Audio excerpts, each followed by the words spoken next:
কেমন আছো আমার সুইট অ্যাঞ্জেলরা? আশা করি খুব ভালো আছো।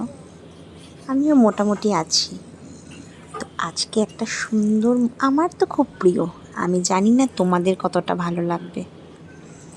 রান্নাটা দেখে কি কেউ কিছু বুঝতে পারছো এটা কি রান্না করছি আমি? কেউ কি একটু গেস করতে পারছো? এটা হয়তো অনেকেই খায় না, আবার যারা খায় তাদের প্রচণ্ড প্রিয়। যেমন আমার তো ভীষণ ফেভারিট একটা আইটেম, মাঝে মাঝেই খাই। তোমরা কি খাও এটা? একটু দেখো রান্নাটা, যদি বুঝতে পারো। পাশে আবার ধনে পাতাও রেখে দিয়েছি একটু। এখানে কড়াইয়ের মধ্যে আর একটা আইটেম হচ্ছে। দেখো কি গরম, জানো তো, তুলতেই পারছিলাম না, তারপর সারাশি দিয়ে তুললাম। এখানে একটা কুমড়ো দিয়ে একটু তরকারি করার চেষ্টা করছিলাম।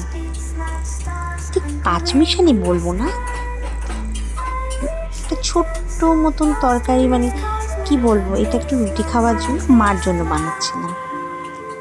তাও সব আন্দাজে আন্দাজে দিয়েছি, জানি না কি মিষ্টি হবে, কি নুন হবে, কি ঝাল হবে। আর এইদিকে পাশে তো আর একটা রান্না বসিয়ে দিয়েছি, এটা সকালবেলা করছিলাম। দুদিকে পুরো দুই রকম, তোমরা দেখে বুঝতে পারছো। এটা তো কুমড়ো, বুঝতেই পারছো, কুমড়ো দিয়ে আলু দিয়ে একটা তরকারি, রুটির সঙ্গে সকালে খাওয়ার তরকারি। একটু ধনে পাতাও দিয়ে দিলাম যদি স্বাদটা বাড়ে।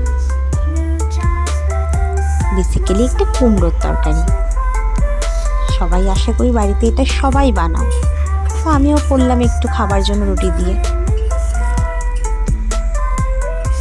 আর ওদিকে হচ্ছে আর একটা আইটেম, তোমরা দেখতে থাকো ওই আইটেমটা।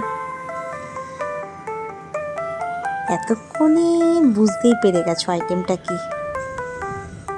ঠিক আছে, তাহলে এই পাশে ফিরে আসি।